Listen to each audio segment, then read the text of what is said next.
बिस्मिल्लाहिर्रहमानिर्रहीम। अस्सलाम वालेकुम। आप देख रहे हैं सोशल एज और मैं हूं मोहम्मद सुहेल हनीफ। नाज़रीन, जैसा कि आप जानते हैं कि इस वक्त आज़ाद कश्मीर के अंदर जो बलदियाती इंतखाबात हैं वो बहुत करीब पहुंच चुके हुए हैं और बलदियाती इंतखाबात होने जा रहे हैं।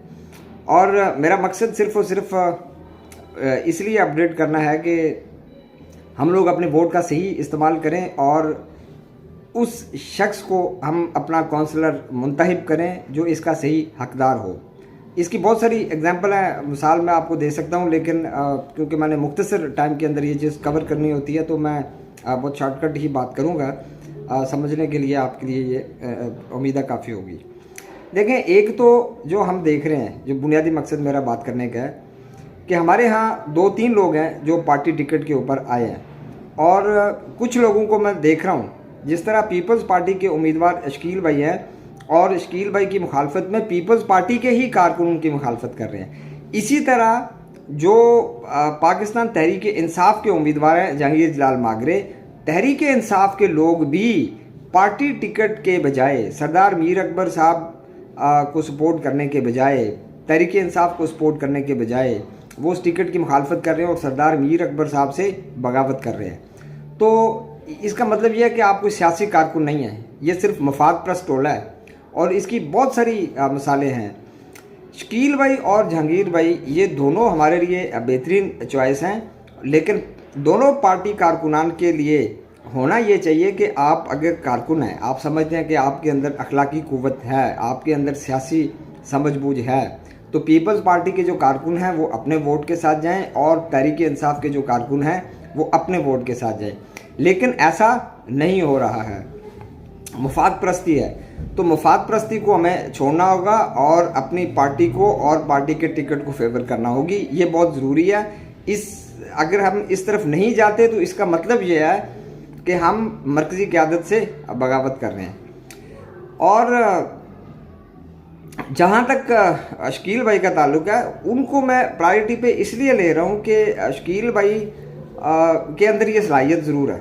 ये सलाहियत है कि माजी में हमने जहाँ पर जो गलतियाँ की हैं, जो छोटे छोटे मसाइल जिनका हमें सामना करना पड़ता है मुआशरे के अंदर, और शकील भाई डिज़र्व करते हैं कि किसी के साथ ज़्यादती ना हो। मिसाल के तौर पर देखें, यहाँ पर तो ऐसे लोग भी हमारे पास इस मुआशरे ने हमें तोहफे में दिए हुए हैं, ऐसे नमूने भी हमारे पास हैं कि जिनके बड़ों के नाम ले लें वो सीधे FIR करवाते हैं जाकर कि भाई हमारे बड़ों के नाम लेकर हमारी तौहीन हो गई है। ऐसे नमूने भी हैं। तो खुदारा यार, अपने आप को, अपनी सोच को बड़ा करें, डेवलप करें और अपने नज़रियाती कारकुन बने और सियासत की नज़र से देखें, मुफाद प्रस्त टोले की तरफ ना जाएं। क्योंकि देखें, 2 टिकट होल्डर्स हैं हमारे पास और दोनों वैलिड हैं। मैं तो एक सिर्फ तजिया पेश कर रहा हूँ और यहाँ पर ऐसे ऐसे कारकुन भी मौजूद हैं हमारे पास, अल्लाह का शुक्र है, जो सही मानों में कारकुन होते हैं। उसकी मैं मिसाल दूंगा, शफीक भाई हैं। शफीक भाई को आप जानते हैं, पाकिस्तान तहरीक इंसाफ के साथ बड़ी उनकी गहरी वाबस्तगी है और ख़ास करके सरदार मीर अकबर साहब के साथ उनका बड़ा करीबी ताल्लुक है। शफीक वल्द मोहम्मद हकीम, इनकी मैं बात कर रहा हूँ। शफीक भाई ने जो सियासी कुर्बानी दी और जिस तरह उन्होंने अपनी सियासी सोच को उन्होंने इस्तेमाल किया, अपनी सियासी सलाहियत को उन्होंने इस्तेमाल किया, बहुत कम लोग होते हैं। उसकी मैं मिसाल आपको देता हूँ, ये बड़ी करीबी मिसाल है, माजी करीब की मिसाल है, कोई दूर की नहीं है। शफीक भाई के भाई की अपॉइंटमेंट हुई, आप सबको पता है, सरकारी जॉब थी, 2 माह उसने सैलरी भी लिया उस बंदे ने। लेकिन उसके बाद कुछ लोग सामने आ गए और उन्होंने कहा कि ये हमारा हक है। बिल्कुल उनका भी हक हुआ होगा, मैं उनकी कोई मुखालफत नहीं कर रहा हूँ, बिल्कुल वो भी अपनी जगह पर राइट पर थे। लेकिन शफीक भाई जो है वो भी उसी रियासत के बाशिंदे हैं, उसी गांव के अंदर, उनका भी हक है कि वो भी उस रियासत से फ़ायदा उठाएं, वो भी वहाँ पर बेहतरी के लिए काम करें। सरकारी जॉब लेना भी उनका भी हक है, कारोबार करना भी हक है, सियासत करना भी उनका हक है उसी से। दूसरी तरफ जो लोग थे वो मुतारिक हो गए, उन्होंने कहा क्योंकि हमारा हक ज़्यादा है। तो शफीक भाई ने यहाँ पर देखा, अगर वो बंदा मुफाद प्रस्त होता, मैं आपको बताना ये चाह रहा हूँ कि कारकुन क्या होता है, तो अगर शफीक भाई वहाँ पर ये चीज़ देखता कि नहीं, मुझे तो जॉब मिल गई है, मेरे भाई की सरकारी नौकरी है, वो लग गई है, तो ठीक है, किसी को वोट का मुझे क्या फ़र्क पड़ना है इससे, मैंने कौन सा इलेक्शन लड़ना है, ऐसा नहीं उसने किया। शफीक भाई दस्तबरदार हुआ और उस 2 माह सैलरी लेने वाला बंदा उसने माजूल किया, उस शख्स को, उससे वो नौकरी से दस्तबरदार हुआ सिर्फ किस लिए, क्योंकि उन लोगों ने ये धमकी लगा दी थी कि अगर आप ये नौकरी हमें नहीं मिलती तो हम ये पार्टी छोड़ देंगे। तो शफीक भाई ने सरदार मीर अकबर साहब के 120 वोट बताने के खातिर अपने भाई का मुस्तकबिल दाव पर लगा दिया, यानी उसका मुस्तकबिल उसने तारीख कर दिया। अब वो किसी शहर में जाकर, चलो जो भी है वो काम तो करता होगा, लेकिन कौन ऐसा करता है सर पार्टी के लिए और सरदार मीर अकबर साहब से वाबस्तगी के लिए उस शख्स ने यह काम। तो ऐसे लोग नहीं मिलते, ऐसे कारकुन नहीं मिलते।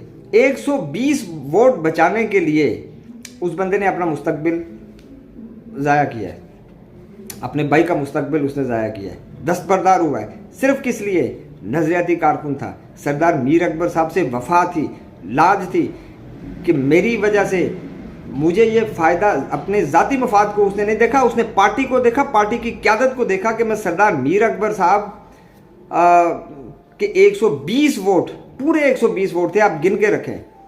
उसने कहा ये 120 वोट अगर यहाँ से चले गए तो ये पार्टी के लिए बहुत बड़ा नुकसान है और सरदार मीर अकबर साहब का बहुत बड़ा नुकसान है। 120 वोट के लिए उस शख्स ने अपने आप को दस्तबरदार किया। ये होती है कारकुन। और आज मैं देख रहा हूँ कि लोग छोटे से मफाद के लिए, यहाँ पर तो अखलाकियात का कत्ल भी हो जाता है, अपने ज़ाती मफाद के लिए ऐसे लोग भी मौजूद हैं। ये भी माजी करीब की मिसाल है कि जिन्होंने लोगों की कब्रों को तकसीम कर दिया और लोगों के जनाजों पर सौदेबाजी कर दी। ये मफाद परस्त टोले होते हैं। और अगर यहाँ पे किसी का नाम ले ले तो वो FIR, और भाई किसी का, मुझे कोई कहता है कि यार ये मोहम्मद हनीफ का बेटा है, रेशमदीन का पोता है और मोहम्मद अली का परपोता है, और मैं कहूँगा नहीं जी मेरे तो बड़ों का नाम लेके मैं तो FIR करूँगा आपके खिलाफ।